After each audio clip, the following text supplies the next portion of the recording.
होता है, एयरपोर्ट पर एक हैंगर होता है, उसका भाड़ा लगता है। सबसे ज्यादा सुरक्षित वो हवाई जहाज वहीं पर होता है। पानी वाला जहाज शिप वो सबसे ज्यादा सुरक्षित बंदरगाह पर ही होता है। न डूबने का खतरा, न और भी कोई डेंजरस। लेकिन जरा सोचिए, जरा सोचो, क्या वो पानी वाला जहाज बंदरगाह पर रखने के लिए ही बनाया जाता है? क्या उड़ने वाला हवाई जहाज क्या हैंगर में रखने के लिए अरबों रुपए लोग खर्च करते हैं क्या? नहीं, यही जिंदगी है। सुरक्षा के शोकेस में मत रहो, इसके लिए तुम पैदा नहीं हुए हो। अरे पानी वाला जहाज बंदरगाह पर रखने के लिए नहीं बनाया जाता, वो तो समंदर की खतरनाक लहरों से लड़ने के लिए बनाया जाता है। क्यों नहीं समझते? तुम्हारी जिंदगी भी सुरक्षा के घेरे में रखने के लिए नहीं बनाया जाता, तुम्हारी जिंदगी भी संघर्ष खतरनाक तरीके से करने के लिए बनाया गया है। डर लगता है, गिर जाएंगे तो क्या होगा, ये हो जाएगा तो क्या होगा, तो क्या होगा बोलो? जिसकी जिंदगी में सफलता नहीं, उसका जीवन मौत से ज्यादा बेहतर नहीं, मैं अच्छी तरह जानता हूं। सक्सेस बिना जिंदगी मुर्दे से कम नहीं होता। तुम अपनी जिंदगी को एंजॉय तभी कर पाओगे जब तुम्हारी जिंदगी में सक्सेस हो, सफलता हो। सोचो, क्यों नहीं लेना रिस्क?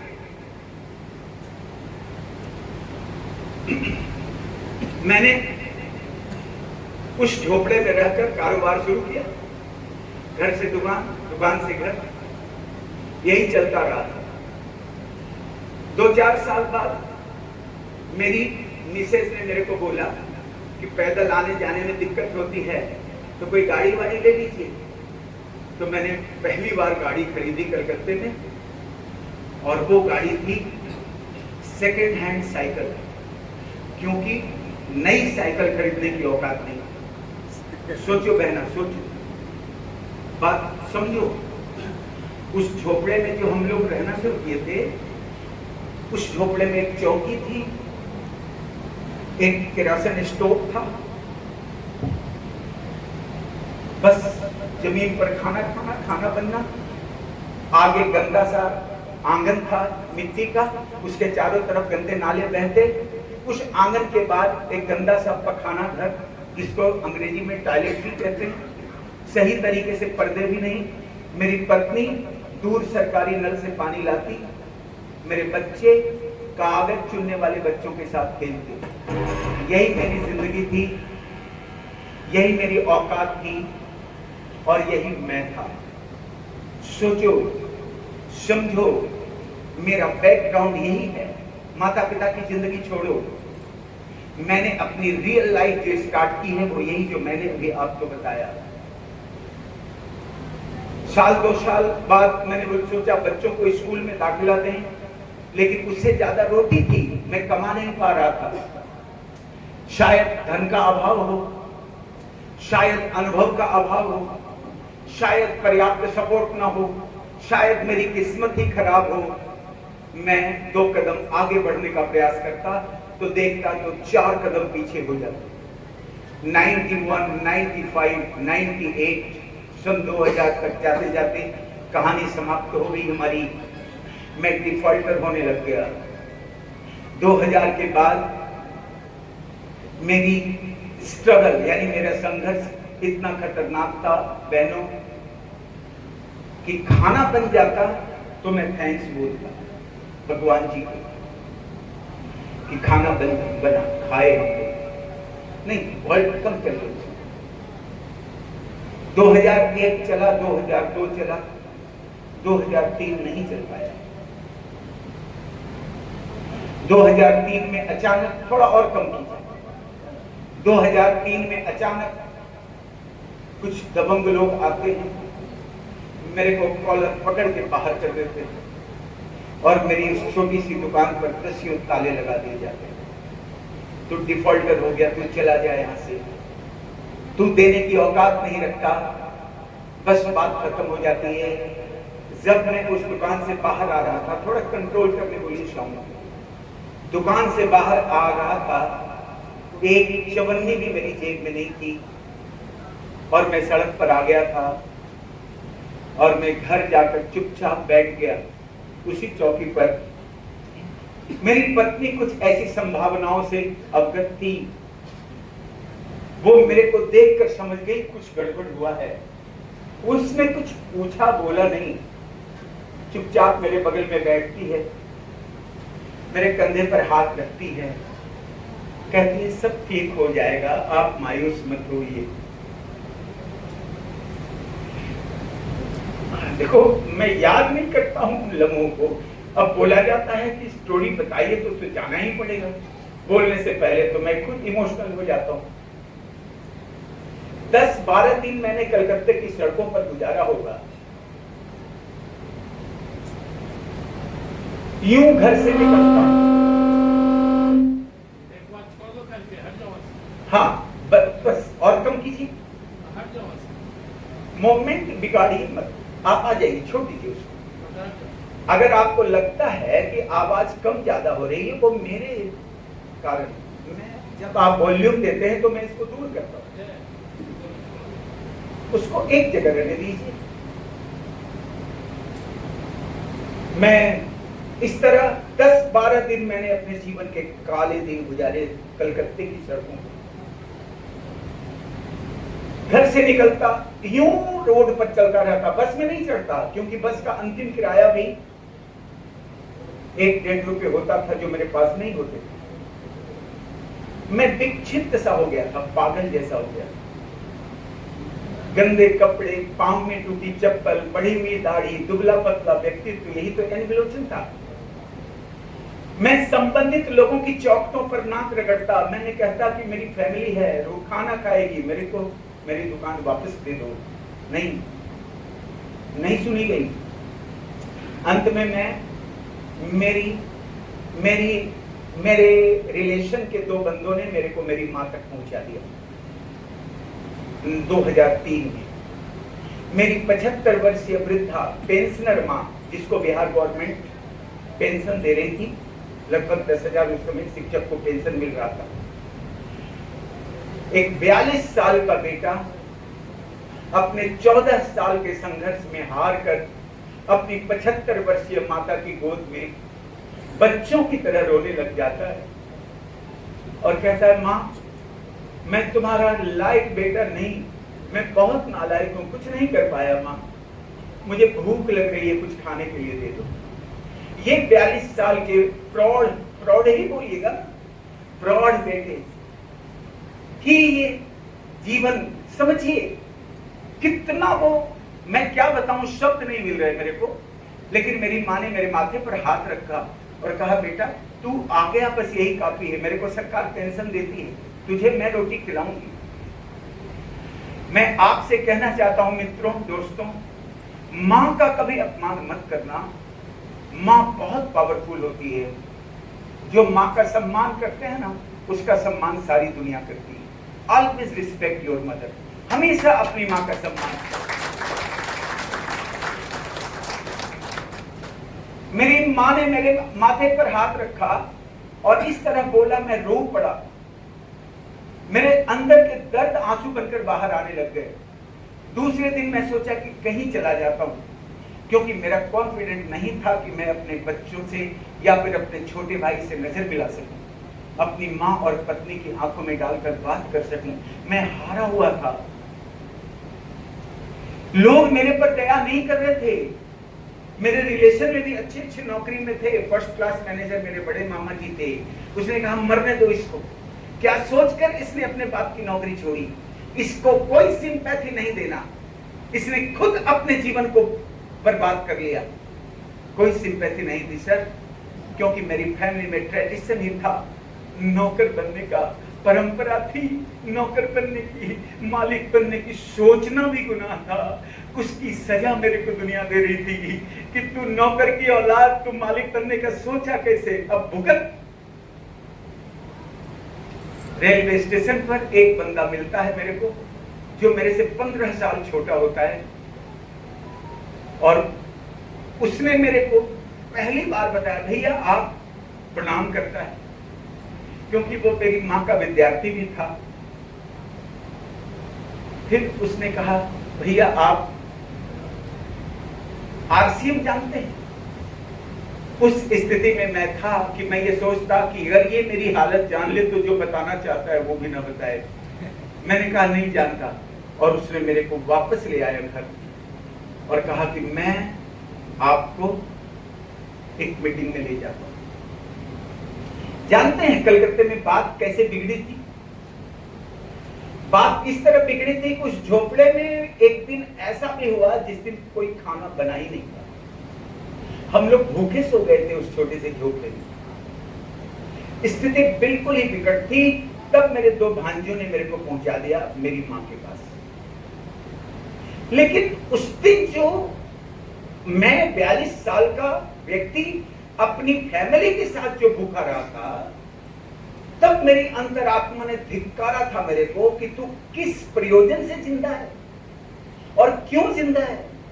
तुम्हारे जीवित रहने का औचित्य क्या है? जो अपनी पत्नी और बच्चों का पेट तक नहीं भर सकता, उसका जीने का मतलब क्या है यार? मर क्यों नहीं जाता? कितना बेशरम है कि मरता भी नहीं है। तब मेरे अंदर वो नेगेटिविटी आई थी कि आई शुड कमिट सुसाइड, मेरे को अब मर जाना चाहिए। 40 के बाद तो जीवन ढलान पर आता है। समझना दोस्तों, समझना, आपकी और हमारी कहानी, अपने समाज की एक कहानी बता रहा हूं मैं। और तभी मैं कलकत्ते से मां के पास आया था। उस लड़के ने मीटिंग में ले जाने की बात कही थी, तो मेरी पत्नी मेरे कपड़े धोने लगी। यहां भी एक पॉइंट है, थोड़ा सा नोट करना इसको, कि मेरे कपड़े जब मेरी पत्नी धोने लगी तो मैं अपने 42 साल के जीवन के उस इकलौते कपड़े को, उस कपड़े के सूखने का इंतजार कर रहा था गमछा पहन के, क्योंकि मेरे पास दूसरे कपड़े नहीं थे। 42 साल के इस व्यक्ति के, आप में से बहुत सारे लोग होंगे, बहुत सारे लोग संघर्ष कर रहे होंगे, शायद आर्थिक स्थिति बहुत खराब होगी, लेकिन इतना भी खराब नहीं होगी कि आपके घर में पहनने के दूसरे कपड़े ना हो। मेरे पास नहीं थे। जब तक वो कपड़ा सूखा नहीं, मैं गमछा पहन के ही उस कपड़े के सूखने का इंतजार कर रहा था। इसको समझिएगा। और भूखा था क्योंकि रोटी नहीं थी, वो तो मैंने बता ही दिया। और जब मेरे को मीटिंग में ले जाया गया मालदा टाउन, हम लोग मालदा टाउन के ही प्रोडक्ट हैं, पूरी आदरणीय सुजीत सर की जितनी भी टीमें हैं, हमारा मेन मक्का मदीना कह लो या फिर अयोध्या मथुरा कह लो, वो सब हमारा मालदा टाउन ही है। वहीं से हमने एबीसी सीखी है आरसीएम की, और वहाँ एन बिलोचन को पहुंचा दिया जाता है एक मीटिंग में। सन था 2003, और वही भिखारी एन बिलोचन, दुबला पतला काला कलूटा, टूटी चप्पल, बड़ी हुई दाढ़ी और एक बुरा सा व्यक्तित्व लेके बैठने वाला वो एन बिलोचन 7 घंटे की मैराथन मीटिंग में बैठा था। और उस मीटिंग को लेने वाले एक विराट व्यक्तित्व, एक दिव्य आत्मा, और इस आरसीएम के दादाजी कहे जाने वाले आदरणीय बीसी छावड़ा जी थे। मैं प्रणाम करता हूं उनको। और उनकी मैराथन मीटिंग मैंने 7 घंटे की अपने जीवन में पहली बार सुनी। अगर आपके बीच में 1-1.5 घंटे से ज्यादा बात करने लगूं तो हो सकता है आप बोर भी हो सकते हैं, लेकिन मेरी पहली ही मीटिंग 7 घंटे की थी। समझना,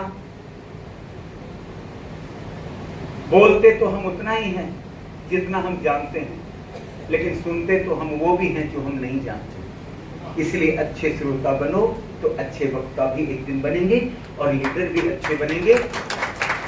वो 7 घंटे की मैराथन मीटिंग में पहला 3 घंटा मैं रोता रहा। मेरे आजू बाजू में कौन मेरे को देख रहे हैं, इससे मेरे को कोई परवाह नहीं की। सर ऐसी ऐसी बात ही कर रहे थे। सर की एक एक बातें 1000 करोड़ की थी, और मेरा निर्माण हो रहा था। सर जब पहले स्पेल में नीचे आए तो मैंने उनके पांव छूकर प्रणाम करते हुए कहा कि सर मैं बहुत अभागा हूं, मैं मर जाना चाहता हूं सर, जीने की इच्छा नहीं। उन्होंने कहा बैठ, अभी मीटिंग समाप्त नहीं हुई।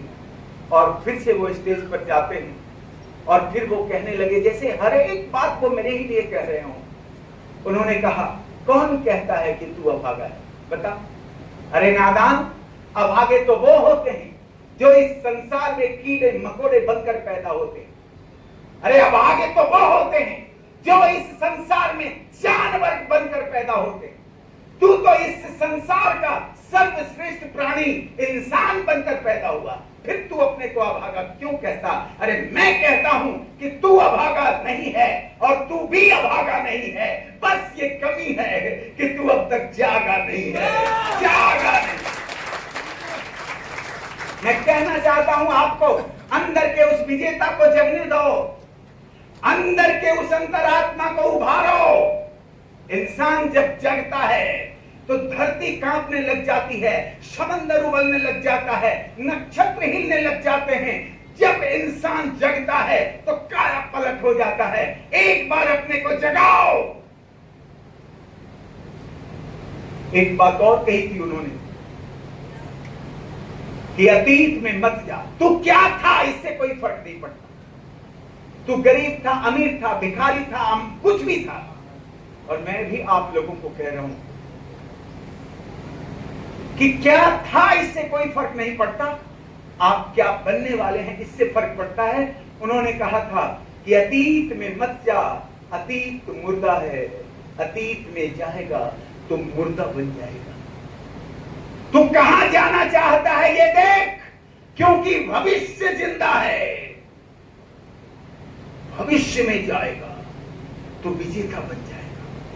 हमेशा लुक फ्यूचर, आगे लुक फॉरवर्ड, आगे देखिए, डोंट लुक बैक, कभी पीछे नहीं देखना। और आप क्या थे क्या हैं इससे कोई नहीं, हम कहां जाना चाहते हैं। और उस दिन मैं एक कमिटमेंट लेकर आया था कि मेरे को आरसीएम करना चाहिए, लेकिन मेरे पास तो 2 रुपए की औकात नहीं थी। उन दिनों आरसीएम की किट खरीदने की सबसे छोटी कीमत थी 1260 रुपए। मैं आता हूं मीटिंग से मैं अपनी माँ का पांव दबाता हूं। मैं पांव बराबर ही दबाता था, ऐसा नहीं। मैं माँ के लिए चाय लाया करता था दुकान से, स्टील का ग्लास में हाथ से ढककर माँ करती। तो पांव दबाते हुए मैंने बोला कि माँ, मैं तो कुछ नहीं किया जीवन में, लेकिन एक हेल्प मैं चाहता हूं, तू कर दे मेरे को। क्या बेटा बोल? मैं आरसीएम की मीटिंग से आया हूं, मेरे को आरसीएम से जुड़ने की इच्छा है। 1260 रुपए लगते हैं, देगी? मेरी माँ ने कहा, मैंने तेरी कौन सी इच्छा पूरी नहीं की, जरूर दूंगी। और अपने माँ के सौजन्य से, माँ की वजह से मैंने 2003 में आरसीएम को ज्वाइन किया।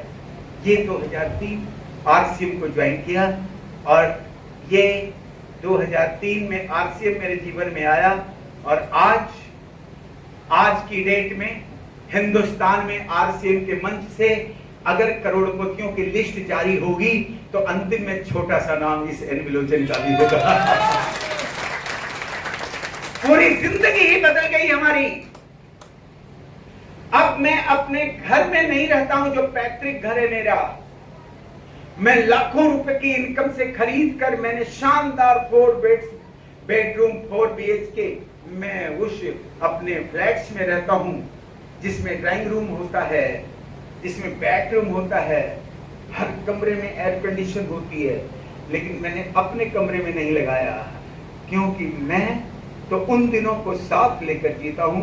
बच्चों की बात है, चलो रहने दो, कोई बात नहीं। आज कपड़े धोने के लिए वॉशिंग मशीन, इससे रसोई घर में चिमनी लगती है। क्या बात है जी, आज तुम मेरी पत्नी और मेरे घर वाले को देख लो तो लगता है कि लाट साहब के खानदान से आई हुई है। मैंने अभी तक 6 गाड़ियां खरीदी है एयर कंडीशन, और 2 मैं बराबर अपने पास रखता हूं। एक मैं खुद के लिए और दूसरा अपनी हेमा मालिनी के लिए। 2 गाड़ी एनी टाइम मेरे पास रहती है। जब मैं फ्लैट से निकलता हूं तो मेरा गार्ड लिफ्ट का दरवाजा खोलता है और मेरे को सैल्यूट मारता है। मैंने कहा, गार्ड भाई तू मेरे को सैल्यूट मत मार, अगर ये आरसीएम नहीं होता तो मैं तेरे ही जैसा कहीं गार्ड हो रहा होता। तू भी आरसीएम कर ले।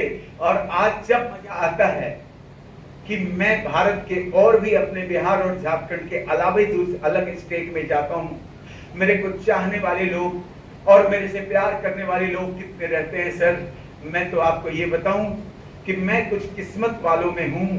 शाहजहां हूं तो उससे कम भी नहीं हूं। शाहजहां ने अपनी बीवी के लिए ताजमहल बनाया था, तो मैं अपनी बीवी को एमराल्ड बनाया हूं, और वो भी 1 लाख रुपया कमाती है। वो भी 1 लाख रुपया महीना उसका हाईएस्ट इनकम है, 98,000। मैं कहना चाहता हूं और तुम ही लोगों के लिए कह रहा हूं, सुनो, अब मैं 64 का हूं, तो मेरी घरवाली भी तो 60-61 की होगी कि नहीं होगी? yes, बोलो बोलो। yes, अब सोचो, जब किसी सौजन्य या किसी उद्देश्य या किसी काम से जब मैं उनको बैंक ले जाता हूं, तो बैंक में सिग्नेचर करने की बारी आती है, तो एक तरफ मैं खड़ा रहता हूं, दूसरे तरफ मेरा बेटा खड़ा रहता है, और बीच में उनको ललिता लिखने में 3 मिनट लगता है।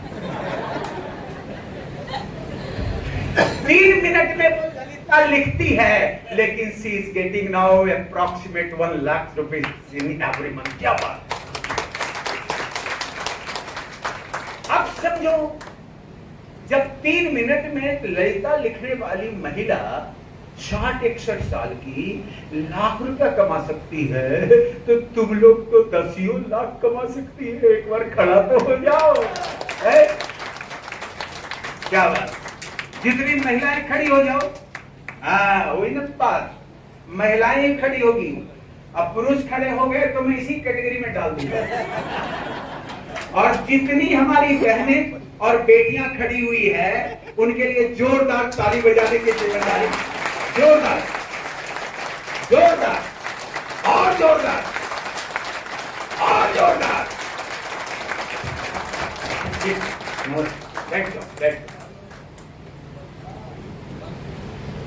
मैं कहता हूं,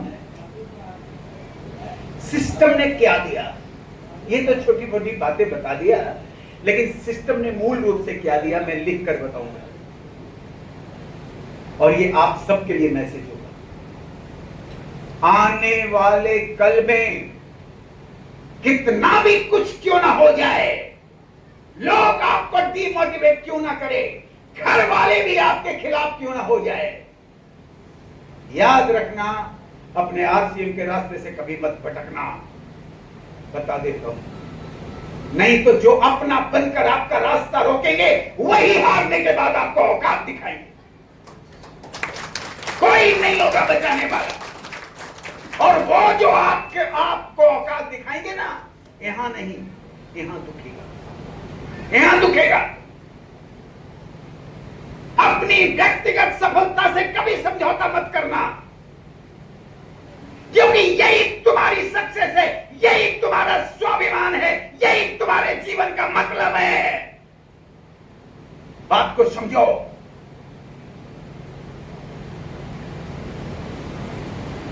गिफ्ट में कुछ नहीं होता। और एक बात कह देता हूं, याद रखो, तुम्हारी व्यक्तिगत सफलता के लिए कोई भी दूसरा तुम्हारी हेल्प नहीं करेगा। लिख लो, नहीं करेगा, क्योंकि सबकी अपनी जिंदगी है, सबका अपना गोल है, सबकी अपनी जिम्मेदारी है। वो आपके कैरियर के लिए क्यों काम करेगा, उसका अपना भी कैरियर है।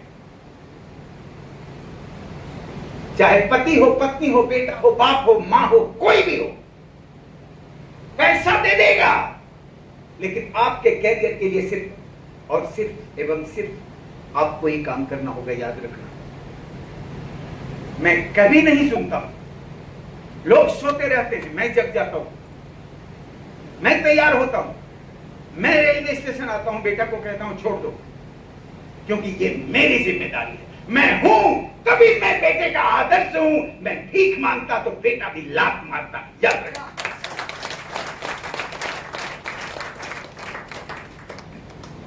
अपने स्वाभिमान से कोई समझौता नहीं।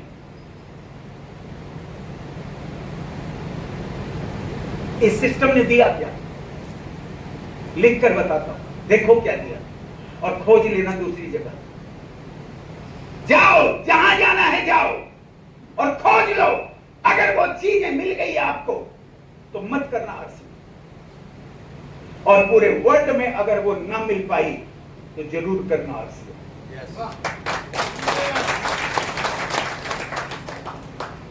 क्या क्या दिया, एविडेंस के साथ बताऊंगा। ऐसा नहीं कि मैं बहुत बड़ा जानकार पंडित हूं, मैं प्रवचन दे रहा हूं, जी नहीं। प्रवचन या तेल ले, मैंने कुछ भी खुद का बताया, मैंने किताबी बातें नहीं की, भुगती हुई बातें मैंने की। पहला जो आपको इस सिस्टम से मिलने वाला है वो है, क्या लिखा, क्या लिखा, बोलो आप लोग दे रहे कि नहीं दे रहे? रॉयल्टी अचीवर हमारे सर ने कितनी बातें की, मान सम्मान ही तो है। बोलो बोलो। अभी ट्रेन में आ रहा था, तरेगना आने से कुछ पहले एक यंग मैन ने मेरे तरफ हाथ बढ़ाया और कहा कि सर सर सर सर मैं आपको जानता हूं, लेकिन आपका नाम मैं भूल रहा हूं। तो मैंने भी हाथ बढ़ा दिया, औपचारिकता में मैं पीछे क्यों रहूं? मैंने कहा यस यस मैं एन बिलोचन, यस यस सर एन बिलोचन। उसने बोला सर मैं पिन लेवल पर भी पहुंचा था, पीयूसी भी थी मेरी, लेकिन मैं 10 साल से आरसीएम से बाहर हूं, इसीलिए आपका नाम भी भूल गया सर। सोचो अगर अपने बाप की नौकरी कर लेता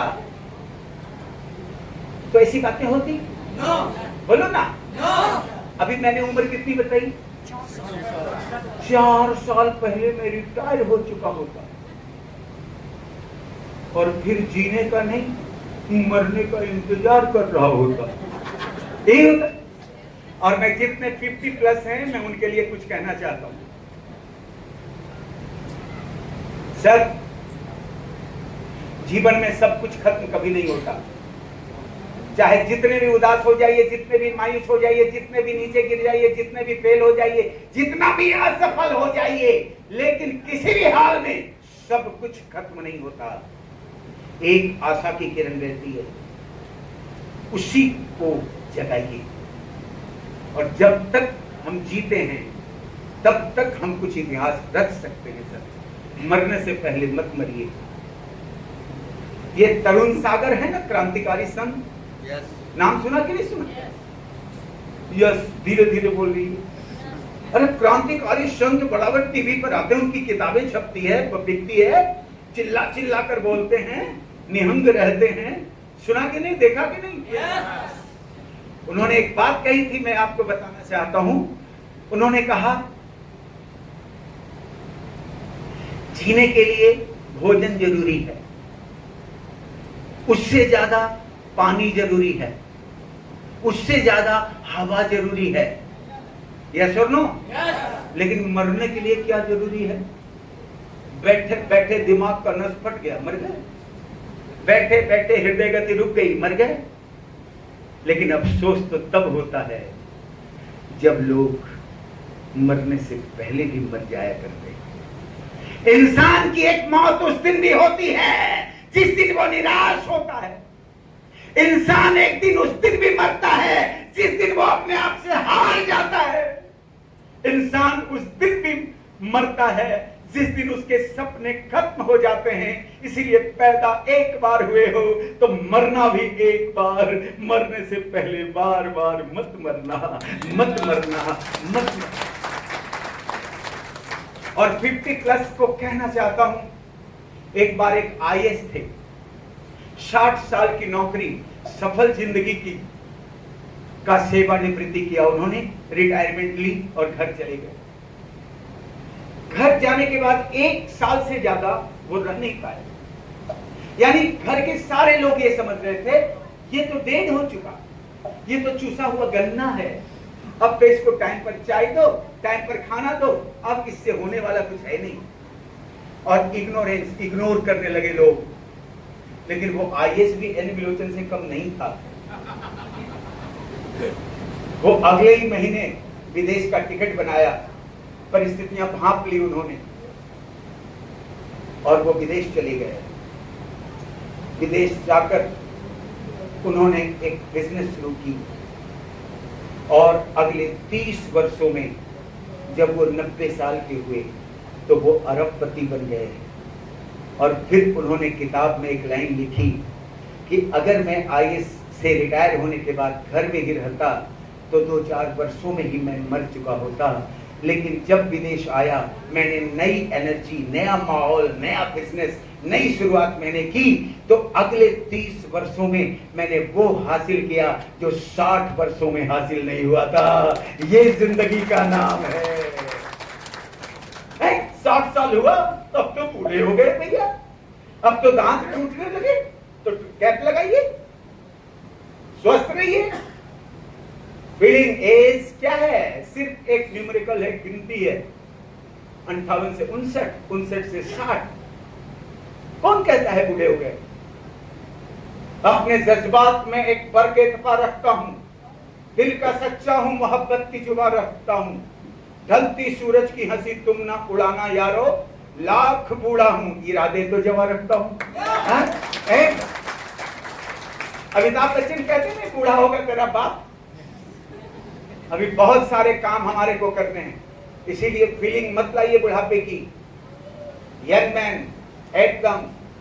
सबरेज सर मेरे से 20 साल छोटे हैं, पूछिए सर, जब भी मेरे को फोन करते हैं मैं तुरंत हाजिर होता हूं। एक बार चेक करिएगा, मेरे को 2 बजे रात में फोन करिएगा, अगर एक रिंग में फोन नहीं उठा तो फिर कहिएगा। कॉन्शियस हूं, आगे बढ़ना चाहता हूं, हासिल करना चाहता हूं। स्वस्थ रहिए, थोड़ा कम खाइए, अच्छी नींद लीजिए, प्रोटीन खाइए, सप्लीमेंट लीजिए, शुद्ध भोजन आरसीएन का कीजिए, स्वस्थ रहेंगे आप। लटर पटर खाएंगे, बाजार का खा लेंगे, तेज जहर वाला खा लेंगे, अब बोलेंगे बुढ़ापा आ गया। मैंने क्या क्या बोला? शुद्ध भोजन खाइए, बोला कि नहीं खाइए? बोला कि नहीं बोला? शुद्ध भोजन कहां मिलता है? 100% यूजर बनिए, बहुत पैसा जमा करेंगे बैंक में, अंबानी बन जाएंगे। हटाइए, अपने शरीर के ऊपर खर्च कीजिए। शरीर भी एक बैंक है, शरीर हमारा व्यक्तित्व है, यही हमारा धन है, यही हमारा शोरूम है। काहे खर्च कीजिएगा सप्लीमेंट खाने में, बताइए। और तुम लोग भी काहे नहीं खाएगी न्यूट्रीशार्वी में वेज ओमेगा DHA 200, काहे नहीं खाएगी? काहे नहीं वो प्रोटीन पिएगी? महिला वाला प्रोटीन का क्या नाम? स्ट्रॉबेरी। क्यों नहीं पिएगी? क्यों नहीं पिएगी? कि 5,000 रुपए बचा के कौन कहां बन जाएगी? टाटा, रतन टाटा बन जाएगी। अरे खाओ पियो मस्त रहो, यही शरीर तुम्हारी दुकान है, तुम्हारा व्यक्तित्व है, रक्षा करो इसकी। मैं एक बात पूछता हूं आपको, आपके जीवन का सबसे अनमोल धन क्या है? बोलो। शरीर। सोना, चांदी, रुपया, पैसा, घर, जमीन, गाड़ी, मोटर, रिश्ते, रिश्ते रिश्ते रिलेशन, सब आपके जीते जी भी खत्म हो सकता है। हेलो। लेकिन ये शरीर आपके अंतिम सांस तक आपका साथ देगा। क्यों नहीं इसको केयर करिए? सर हेल्थ कार्ड बहुत महंगा है, तो सस्ता वाला खा के अडानी बनेंगे आप। 2 रुपया बचा के, 10 रुपया बचा के, जैसे लगेगा कि एकदम अरे कमाल है। शरीर से ज्यादा महंगा कुछ भी नहीं है। आप घटिया सामान खा लो, अब बीमार पड़ के 10,000 डॉक्टर को दे दो, कौन सी चतुराई है? कौन सी बुद्धिमानी है? समझिए, मेरे को देखिए, look at me, I am an Bilochan my dear. मेरे ऊपर शोध कीजिए, मैं मास्टर का बेटा हूं। आज तक मैं कभी जेल नहीं गया हूं। भारत के किसी थाने में मेरे नाम से कोई FIR नहीं है, भारत की किसी अदालत में मेरे नाम से कोई मुकदमा नहीं है। मैं शुद्ध ईमानदार व्यक्ति हूं। लोग कहते हैं कि जो मर्द जेल नहीं जाते वो अधूरे होते हैं। मैं अधूरे ही रहना चाहता हूं, मैं पूरा नहीं होना चाहता हूं। और मैं मिथ्या संभाषण नहीं करता, मैं हमेशा सत्य और सच बोलता हूं। और सच ये है 64 साल की उम्र में एक सेकंड के लिए भी मैं कभी अस्पताल या नर्सिंग होम नहीं गया, नहीं गया। और सुनो, दवा नहीं खाई, सिर्फ दतिया वाला प्रॉब्लम। हकीकत, दांत में जो गुल लगाते थे तो दतिया समय से पहले धोखा दे दिया, तो उसमें ही जो पैसे खर्च हुए। मैं फिजिशियन के पास नहीं गया और मैं कोई मेडिसिन नहीं लेता, मैं सप्लीमेंट लेता हूं, न्यूट्रीचार्ज खाता हूं, गामा ओरिजिनल खाता हूं, आरसीएम का शुद्ध भोजन करता हूं, 100% यूजर हूं। बनो, ऐसे ही बनो। और मैं 64 साल में भी हीरो हूं। ना ना ना, निमकवा यहां से मत लीजिए, वहां से लीजिए, तो जीरा यहां से नहीं लिया। क्या लगे हैं चवन्नी अठन्नी में। सर ने क्या बोला, एक महीने में कितनी इनकम बताई? बोलो बोलो, हाय हाय हाय, कितना बोला? अब बोलो, 4 लाख की इनकम जब आने लगेगी तो जीरा और तेल कितना महंगा रहेगा। सोचो सोचो। देखो, अमीर बनने का काम कोई गरीब बनने वाली मानसिकता से करे तो कभी अमीर बनेगा? कमाल है।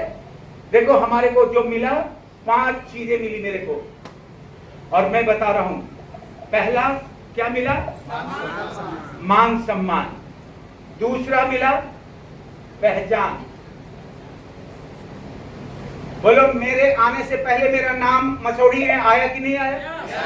That is identification, your personal identification. आपकी एक पहचान बनती है, आपके पिता के कारण नहीं, आपके बेटे के कारण नहीं, आपकी पत्नी आपके पति के कारण नहीं, खुद की एक पहचान बनती है। समझो। तीसरा जो आपको मिलता है वो है कार्य संतुष्टि। देखो, मैंने लिखा है कार्य संतुष्टि, माने जॉब सेटिस्फैक्शन, इसको अंग्रेजी में कहते हैं। आप लोग तो समझदार, बुद्धिमान, प्रबुद्ध लोग हैं। कितने ही लोग अपनी ऑफिस में काम करते हैं और उसी की आलोचना करते नहीं करते? मैं तो बस कर रहा हूं, जी नहीं लगता, मन नहीं लगता, सबसे घटिया काम है यार, कब मौत छुट्टी मिल जाए, कब, ऐसा नहीं बोलते हैं। डॉक्टर विवेक बिंद्रा जी कहते हैं कि जॉब सेटिस्फैक्शन एक ऐसी चीज है कि जो आपके अंदर डीएनए है, जो आपके अंदर जो प्रकृति है, आपका जो नेचर है, आपकी जो केमिस्ट्री है, उससे मिलता जुलता काम अगर मिल जाए तो उस कार्य में आप टॉप पर जा सकते हैं कि आपका मन भी करे उस काम को करने का। आपको उस काम से इतना प्यार हो जाए कि पैसा ना भी मिले तो आप उस काम को करो। उसके बाद अगर उस काम को करने से पैसा भी मिलने लग जाए तो आप नंबर 1 बन जाएंगे। यही है कार्य संतुष्टि। आज मेरा जॉब सेटिस्फेक्शन, मजा आ रहा है। मैं किसी को भी कहता हूं, हाँ मैं आरसीएम करता हूं। मेरे बेटे की शादी की 1 साल पहले शादी हुई है उसकी। एक कुटुंब आया, उसने पैसे की बात कही, 10 लाख देंगे। मैंने कहा ठीक है, मैंने मांगा तो नहीं। कहा कि अकाउंट नंबर दीजिए, मैं 2-4 लाख डाल देता हूं। जबरन ले लिया, बैठ के डाल भी दिया। उसके बाद मेरे को पता चला कि आदमी किसी दूसरा नेटवर्क से जुड़ा हुआ है। तो मैंने उसको बोला, अब नाम नहीं बताऊंगा किसी नेटवर्क की, हाँ मैंने जुड़ा है सर, साथी के प्रेशर में जुड़ गया है। मैंने उसी टाइम मन बना लिया कि अब तुम 10 का 20 भी देगा तो तुम्हारे यहाँ हम संबंध नहीं करेंगे। और उसको पैसा हम लौटा दिए। अब बोले कि मेरा फैमिली मना कर दिया, भैया क्षमा करो, कमिटमेंट के साथ बिजनेस करो। मैंने जिस कुटुंब से शादी की, शादी से पहले उनको मैंने पहले आरसीएम से जुड़ा। बोले मेरा कंडीशन यही है, पैसा आप दीजिए मत दीजिए वो आपके स्टेटस के अनुसार है, लेकिन आपको पहले आरसीएम से जुड़ना होगा। मंजूर है क्या? उन्होंने कहा खानदान के साथ जुड़ेंगे। अभी मेरे समधी साहब अभी बिगिनर हैं, अभी ओपनर होने जा रहे हैं। क्यों नहीं? ये क्या है? कार्य संतुष्टि है। मैं किसी से भी कहता हूं यस मैं आरसीएम का टेक्निकल अचीवर हूं, मैं आरसीएम करता हूं, अरे कमाल है, ये है कार्य संतुष्टि। और चौथा देखो क्या लिखा, क्या लिखा, सुरक्षा। इसको अंग्रेजी में क्या कहते हैं, सिक्योरिटी।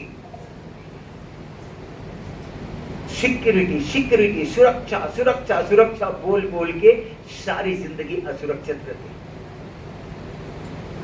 ये बोलते हैं कोई कि बस ये पॉलिसी ले लीजिए, सुरक्षा है, सुरक्षा खाक है, एक तो मरने के बाद दोगे, ऊपर से एक बार दोगे।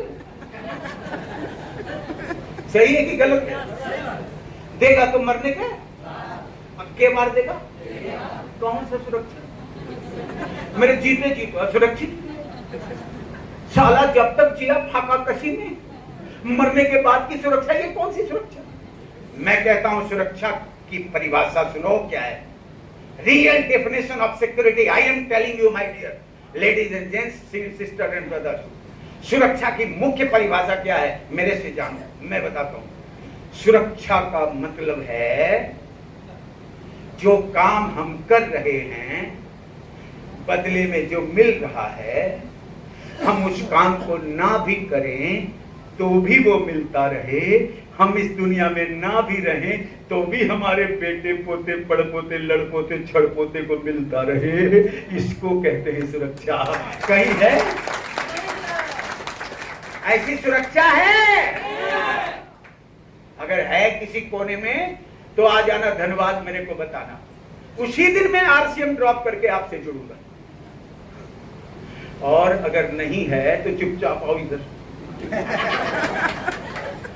अब एक चीज आप जरा समझ रहे होंगे, देखो मेरी प्यारी प्यारी बहनों, आज हमारे आम समाज में जो धारणा है कि जो 2 लाख रुपया कमा लिया वो सक्सेस हो गया। मैंने 5 पॉइंट बताए सफल जीवन के, 4 बता दिए हैं, अभी तक इसमें पैसे की जिक्र हुई है? बोलो ना, पैसे का जिक्र है? नहीं है, क्योंकि पैसे सफलता का मानक हो ही नहीं सकता। अगर पैसे से सफलता आंकी जाती तो दाऊद इब्राहिम और वीरप्पन ऐसे लोग सफलता की श्रेणी में नंबर 1 होते। तो कभी सफलता पैसे के मानक से नहीं निर्धारित होती है, सफलता इन चीजों के द्वारा आती है। और 5वें नंबर में मैं यहां लिखता हूं जो जो मुझे हुआ है वो है, यहां क्या लिखा, पर्याप्त धन। क्या लिखा?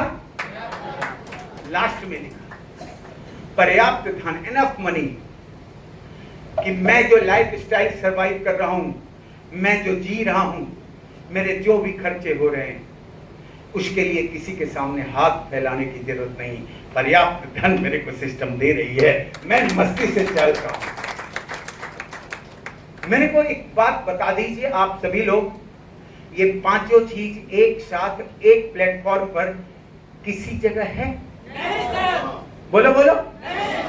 मिनिस्टर बनने के बाद भी है, डॉक्टर बनने के बाद भी है, और लेंगे तो डिमोशन अच्छा नहीं है। लेकिन नहीं है, मैंने भी रिसर्च की है सर, नहीं है तो इस संसार में एक ही जगह है जिसका नाम है आरसीएम। आरसीएम के प्लेटफॉर्म पर ये 5 चीजें एक साथ मिलती है। तो बोलो आरसीएम करना चाहिए कि नहीं करना चाहिए? करना चाहिए। अब बोलो मेरे पुराने दिन अच्छे थे या मेरे आज के दिन अच्छे? नहीं, जरा टाइट से बोलो ना, कौन सा दिन? पुराना फकीरी वाला जीवन अच्छा था या आज का जीवन अच्छा? तो आप लोग भी बनना चाहते हैं ऐसा? बनना चाहते हैं? अच्छा मेरे को एक बात बताओ, कोई इतिहास कष्ट की कोख से आता है या आराम की कोख से? बोलो बोलो। तो आप लोग अपनी कुर्सी पर जम के ही बैठे हुए हैं, अरे कुछ खड़े बड़े हो जाओ, कुछ थोड़ा कष्ट करो, थोड़ा सा कष्ट करिए, थोड़ा सा एक हाँ, ये हुई ना बात। अब बोलिए कि आप सभी लोग मेरे जैसा बनना चाहते हैं? yes! एक अच्छी जिंदगी चाहते हैं? yes! एक सफल जीवन चाहते हैं? yes! एक लाखों की इनकम जाना चाहते हैं? yes! और अपने बच्चों को एक अच्छी विरासत देना चाहते हैं? yes! तो यस इतना धीरे क्यों बोल रहे हैं? थोड़ा टाइट क्यों नहीं बोल रहे हैं? अच्छा, मैं एक ही सवाल करता हूं, उसका आप जवाब दीजिए। क्या आप कामयाब होना चाहते हैं? नहीं तो ये भी लंबा सवाल था, मैं उसको और छोटा बना देता हूं। क्या आप कामयाब हैं? बोलो हैं। यस हैं। अभी कामयाब बनाना, अतीत और भविष्य में नहीं जीना, वर्तमान को कामयाब बनाना है। अगर आपका सवाल यस में है तो जिंदा लोगों की तरह यस बोलना। बोलोगी? और बोलेंगे? मुर्दे की तरह, जिंदे लोगों की तरह? जिंदे लोगों की तरह। और मेरा सवाल है, क्या आप कामयाब हैं? नहीं, ये आवाज बिहारियों का हो ही नहीं सकता। झारखंड में भी इससे तेज आवाज आती है। थोड़ा टाइट से बोलिए, जरा निकालिए आवाज। अच्छा मेरे को बताओ, ये जो मैंने बताया, ये पांचों चीजें अभी तक आपके जीवन में है क्या? इसको लाना है तो फिर जिंदा दिल बनना है ना, मजबूत बनना है ना। जब कमजोर लोग जीवन की लड़ाई जीतेंगे या मजबूत लोग जीतेंगे? सिंह पुरुषे जय लक्ष्मी। जो पुरुष सिंह के समान होते हैं वही लक्ष्मी को जीत सकते हैं। कमजोर लोगों के बस की बात नहीं है। एक बार मेरे साथ यस बोलना। क्या आप कामयाब हैं? एकदम से निकालिए। सारी ताकत आपकी बाहर आ जानी चाहिए। जैसे मैं बताता हूं, आदरणीय श्री बीसी छावड़ा सर जी कहते हैं कि अपने शरीर की सारी कोशिकाओं, सारी ऊर्जाओं को एकत्रित करो नाभि में, और नाभि की आवाज से हुंकार करो। जीवन में जो हो नहीं पाया वो करने जा रहे हैं हम, तो पूरी ऊर्जा के साथ कहने पड़ेंगे। एक बार मेरे साथ पूरी ताकत के साथ यस बोलो। क्या आप कामयाब हैं? 90% हुआ है, अभी भी 10% बाकी है। बीसी छावड़ा सर जी करके मेरे को बताए कि तू सही से कर नहीं पा रहा, तू पूछ मेरे से, मैं बताता हूं वो कैसे यस कहा जाता है। तो मैंने पूछा कि सर क्या आप कामयाब हैं? तो उन्होंने कहा शेर की तरह क्यों नहीं दहाड़?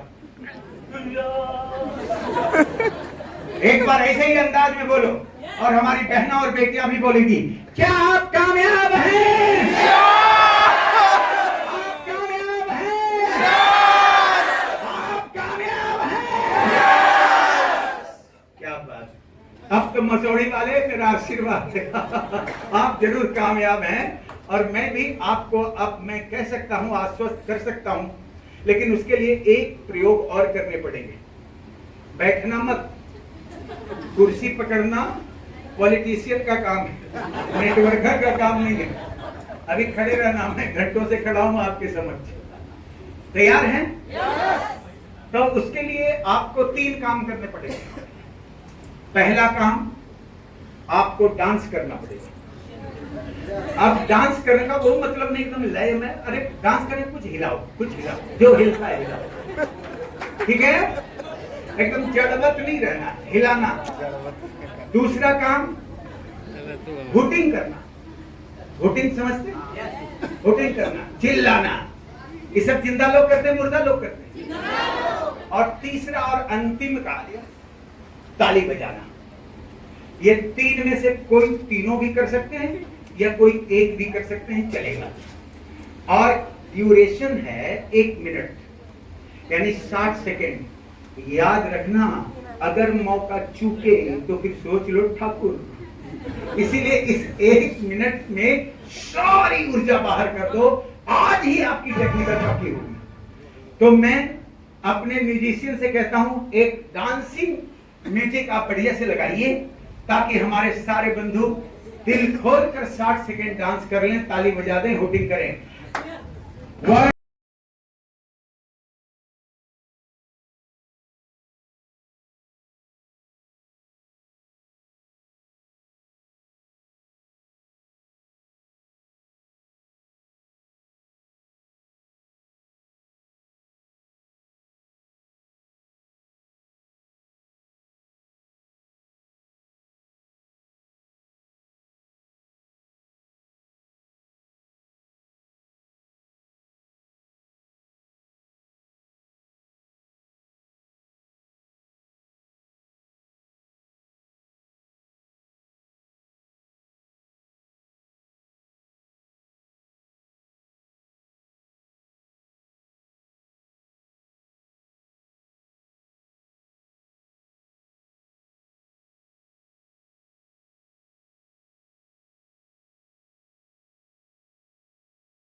Thank you. बैठ जाइए, अब बैठ जाइए।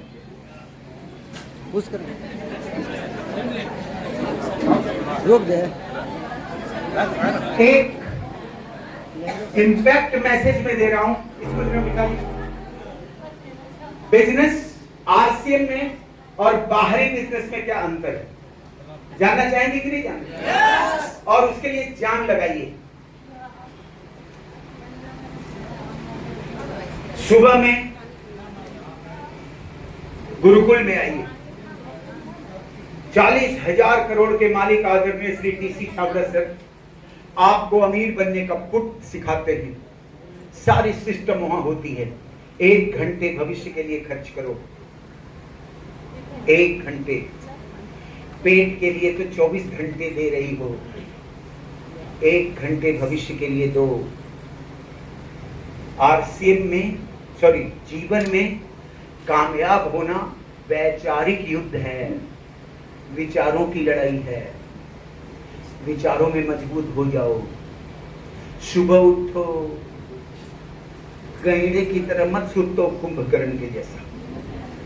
Early to bed, early to rise makes a man healthy, wealthy and समझो।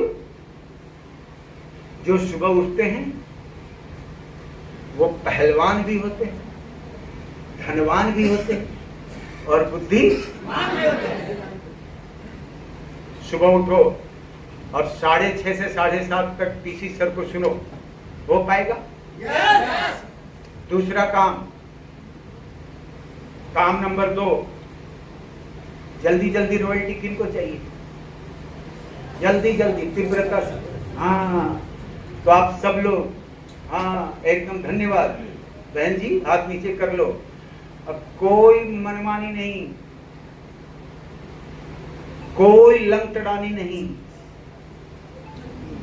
आप शिष्य बनिए सिस्टम के, आपके शिष्य हजारों बन जाएंगे। टिकट घर देखा रेलवे स्टेशन का? सुबह में मैं भी लाइन में लगा था, सबसे पीछे। 5 मिनट में मैं देखता हूँ सबसे आगे हो मेरे पीछे लाइन बड़ी। ऐसे ही होता है नेटवर्क में, घबराओ मत। एक गणित बताता हूं, तुम्हारी कॉन्फिडेंस लेवल मजबूत हो जाएगी। 140 करोड़ लोग हैं देश में, जिसमें बमुश्किल 1 करोड़ लोग ही जुड़े हैं। मान लो कभी 2 करोड़ भी बोला जाता है, 2 ही करोड़ मान लो, कितना बच्चा? 138 करोड़। कितना बच्चा? 138 करोड़। कम है सब तो बाकी ये है सिस्टम में आइए। हाँ, दूसरा काम नंबर 2, डेली एक प्लान, डेली एक प्लान, एकदम एक प्लान। खाएं नहीं खाएं, भूखे रहें, कुछ हो, एक प्लान रोज, सफलता का डोज। मैं बोलूंगा सफलता का डोज, आप बोलेंगे एक प्लान रोज।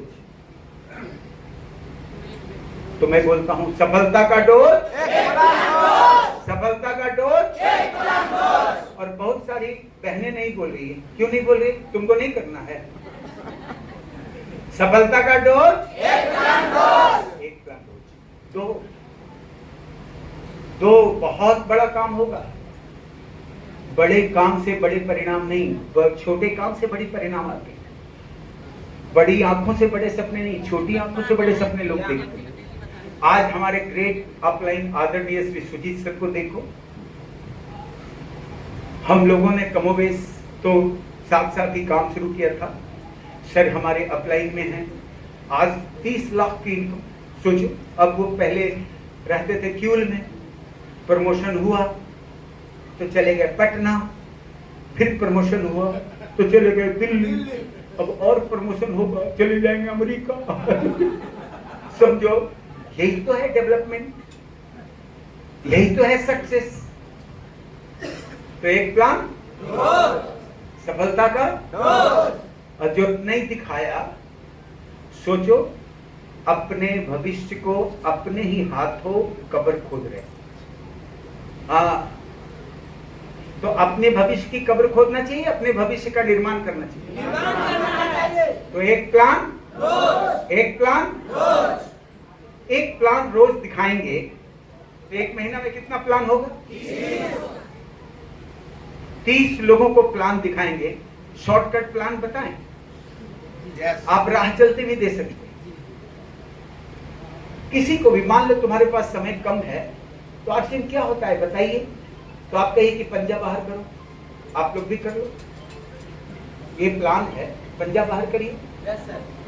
जी सर, पंजा बाहर किए और ये हथवा से अंगूठा छुइए, पकड़िए इसको ऐसे और बोलिए कीमत भी कम है। अरे सब लोग बोलो कीमत भी कम है, क्वालिटी में दम है, खरीदने से इनकम है, तो किस बात का गम है?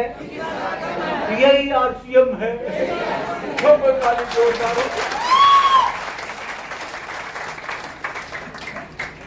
तो सुनते हैं तो आरसीएम का प्रोडक्ट बहुत महंगा होता है, आप बोलते हैं कम है।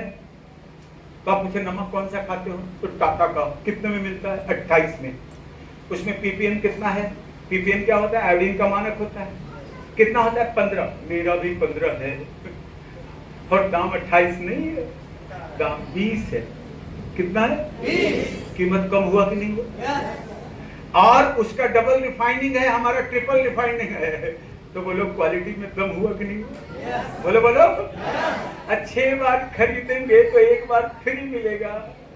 बोलो बोलो, है कि नहीं है? कुछ लोग बड़े बड़े शोरमा आएंगे, मेरे से महंगा कोट पहन के आएंगे, मेरे से महंगी टाई लगा के आएंगे, बोलेंगे मैं इंटरनेशनल बिजनेस करता हूं, ये इंडियन बिजनेस मैं नहीं करता। मैंने बोला ठीक है, तुम इंटरनेशनल बिजनेस करो, लेकिन बता दो कि इस गरीब भारत में 1 रुपए का प्रोडक्ट भी है क्या तुम्हारे पास? नहीं। वर्ल्ड में चलने वाली किसी भी नेटवर्क मार्केटिंग के प्लेटफॉर्म में 1 रुपए का प्रोडक्ट नहीं है और बिल्कुल नहीं है, और है तो 1 रुपए का शैम्पू आरसीएम नहीं है साहब।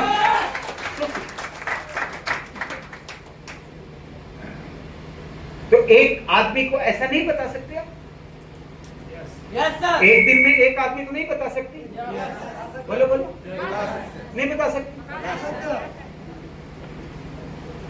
अरे तुम्हारा हीरो बनना जरूरी है, बात को समझो।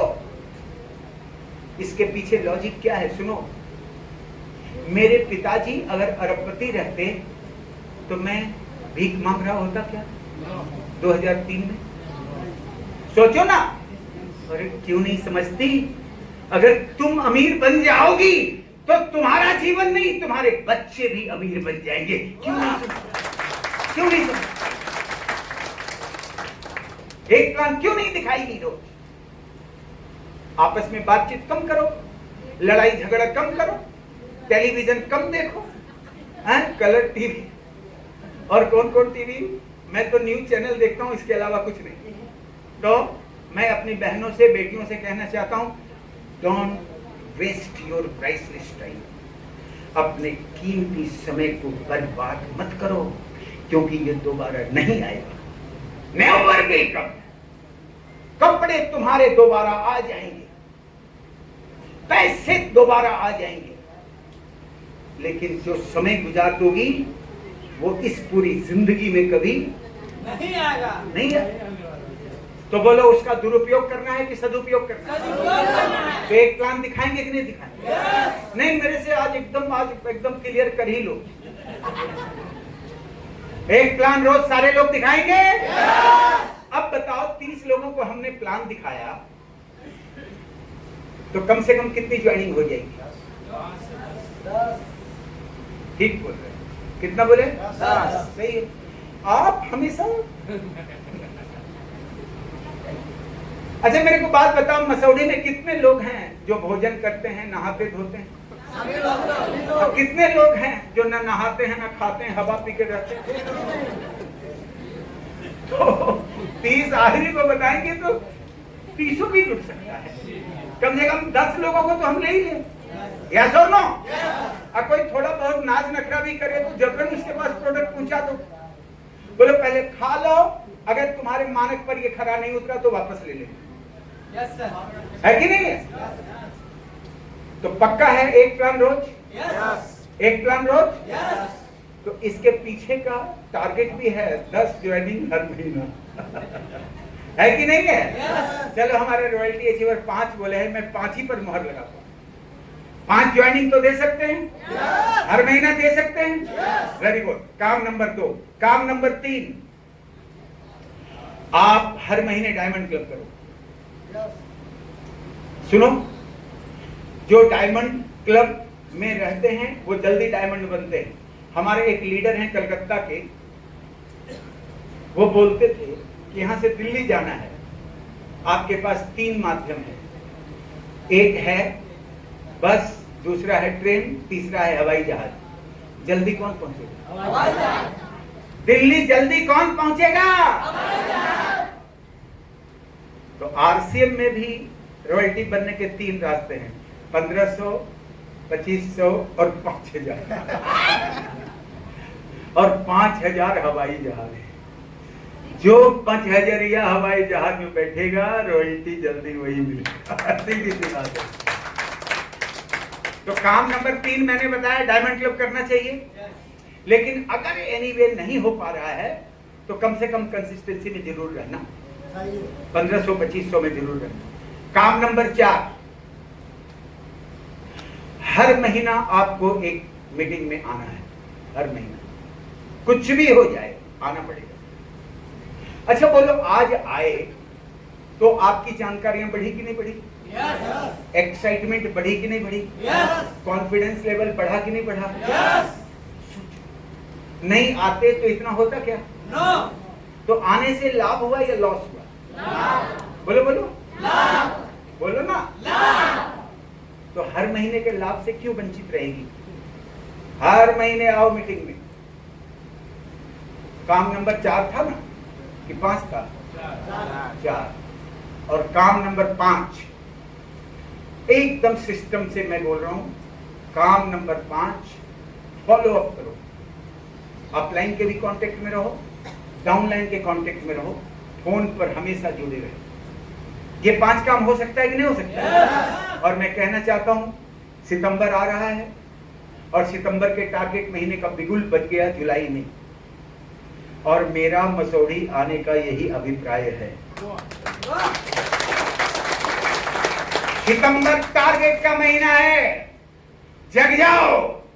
स्वामी विवेकानंद ने कहा है, उत्तिष्ठत जागृत प्राप्य वरान निबोधत।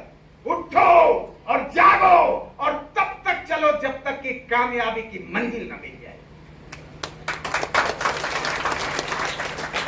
जुलाई से ही सितंबर का बिगुल बज गया है और सितंबर में पिन की लाइन लग जाएगी, सितंबर में पिन की बौछार हो जाएगी। सितंबर टारगेट का महीना होता है, पूरा भारतवर्ष एक्साइटमेंट के चरम उत्कर्ष पर रहेगा। उस सितंबर में सारे ब्रांड पार्टनर नए नए ऑफर देंगे। उस सितंबर में कंपनी भी बहुत सारे ऑफर्स देगी। उस सितंबर में अपलाइन भी बहुत सारे ऑफर्स देंगे। आपका घंटों का काम मिनटों में होगा। इसीलिए सितंबर में बड़ा टारगेट बनाइए और उसको पूरा करने के लिए आज और अभी से ही लग जाइए। और एक बात कहना चाहता हूं, यह सितंबर का महीना आम महीना नहीं है। यह सितंबर का महीना खास महीना है जो 25 वर्षों में पहली बार आया है। सुनो, सन 2000 में आरसीएम शुरू हुई थी और सन 2000 से आज तक ऐसा अवसर कभी नहीं आया आरसीएम में। पहली बार आया है आरसीएम में, क्योंकि आरसीएम के जीवन का 25वां साल 2025 में ही पूरा हो रहा है। इसीलिए ये रजत जयंती वर्ष है। ये रजत जयंती वर्ष है, सिल्वर जुबली ईयर है ये। और इस सिल्वर जुबली ईयर में आप बड़ी पिन लेंगे तो आसमान में आपका नाम लिखा जाएगा, आपका वीडियो बनाया जाएगा, बहुत सारे लोग आपको जानेंगे, बड़ी रिकॉग्निशन आपको मिलेगी, कंपनी बहुत रिवार्ड आपको देगी। इसलिए आप सारे महामानवों से मेरा कहना है कि सितंबर के लिए तैयार हो जाइए। होंगे? नहीं होंगे? कितने लोग होंगे? जरा बोलिए बोलिए। बहुत बहुत धन्यवाद। और देखो, आरसीएम का एक छोटा सा मैं फर्क बताना चाहता हूं। ये है आरसीएम और ये है, इसको हम क्या लिखे सर? मार्केट। DCM। मार्केट, ठीक बोला, मार्केट। ये है आरसीएम की दुनिया, ये है बाहरी दुनिया। मेरी बहनों, बेटियों, मेरे भाइयों, बुजुर्गों, मैं कहना चाहता हूं, इस मार्केट में 100 करोड़ का बिजनेस होगा तो 60 करोड़ इसकी कॉस्टिंग वैल्यू होगी प्रोडक्ट की। 60 करोड़ प्रोडक्ट में खर्च होगा और बाकी का 40 करोड़ बिचौलियों में जाएगा, मिडिल मैन में, जिसमें होलसेलर होगा, डीलर होगा, रिटेलर होगा, एडवर्टाइजिंग एजेंसी होगी, सेलिब्रिटी होगी, विज्ञापन होगा, बड़े बड़े हीरो हीरोइन होंगे, मोटे पेट वाले व्यवसायी होंगे। सुनो सुनो, ये 100 करोड़ किसका है? हमारा है। 60 करोड़ का सामान हमारे पास आ रहा है और हमारी गाढ़ी कमाई का 40 करोड़ उनके पास जा रहा है जो मेरा नहीं है, जो मेरा कोई नहीं है, और सदियों से वो मेरे पैसे से अमीर बन रहा है। वो इसलिए अमीर नहीं है कि वो बहुत बुद्धिमान है, वो इसलिए अमीर है कि हम नादान हैं, हम बेवकूफ हैं, समझो। और आरसीएम की दुनिया में भी 100 करोड़ का कारोबार होता है। यहां भी 60 करोड़ प्रोडक्ट की कॉस्टिंग वैल्यू लगती है, लेकिन यहां 40 करोड़ रुपया मिडिल मैन में नहीं जाता, मसौढ़ी में चला आता है यार, बिहार में चला आता है, हमारे बीच बढ़ता है। सोचो, अब तुम्हारा पैसा तुम्हारे पास आवे या फिर दूसरे के पास जाए? बोलो हमारे पास, बोलो हमारे पास। तो आज के बाद से कसम खा लेना कि प्रोडक्ट में अगर कोई यूज करूंगी तो कितना भी लक में और क्या इमामी और क्या शहनाज, कभी मत जाना दिखावे में। लिपस्टिक लगाएगी तो किसका लगाएगी? और आईलाइनर लगाएगी तो किसका लगाएगी? काजल लगाएगी तो किसका लगाएगी? सीधी सी बात। मैं इसका विज्ञापन करता हूं, मैं कहता हूं कि देखो, अगर काजल बाहर का लगाएगी और हस्बैंड से थोड़ा चकचक हो गया और जरा सा रो लेगी तो कजलवा बह जाएगा, लेकिन आरसीएम का काजल लगाएगी और कितना भी झगड़ा घमासान कर लो हस्बैंड से, जितना भी रो लो, काजल 12 घंटा कभी नहीं छूटेगा।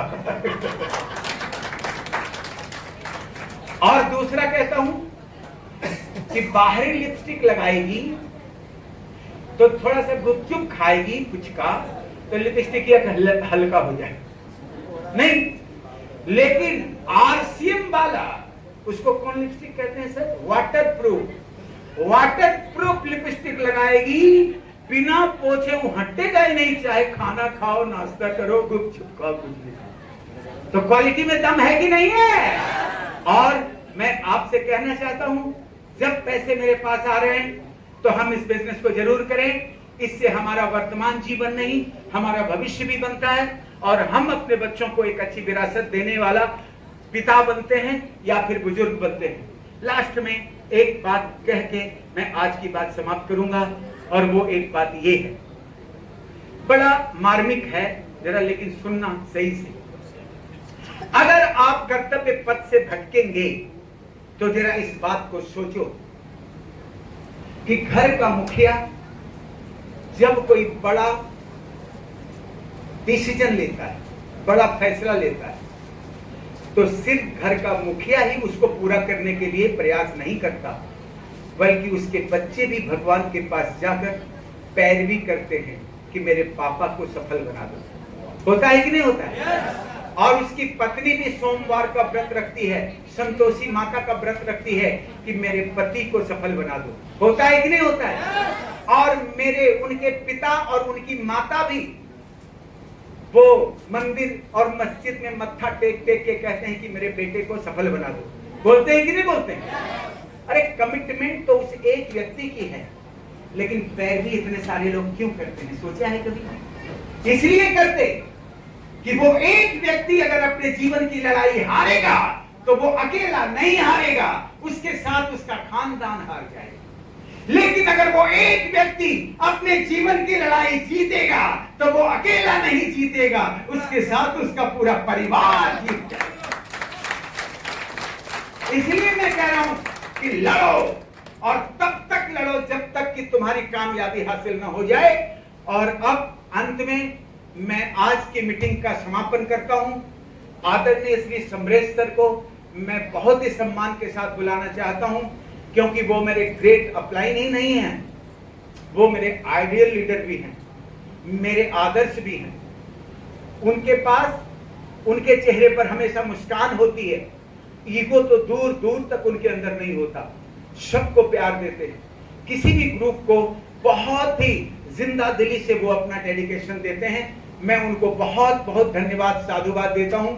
तो एक आज की मीटिंग का समापन तो मैं ही करूंगा, एक कमिटमेंट दूंगा आपको, लेकिन उससे पहले मैं आदरणीय समरेश सर को बुलाना चाहता हूं। आपकी जोरदार तालियों के साथ, जोरदार हुटिंग के साथ एक बार सम्मान दीजिए हमारे के ग्रेट पर्सनालिटी श्री समरेश कुमार समर जी को।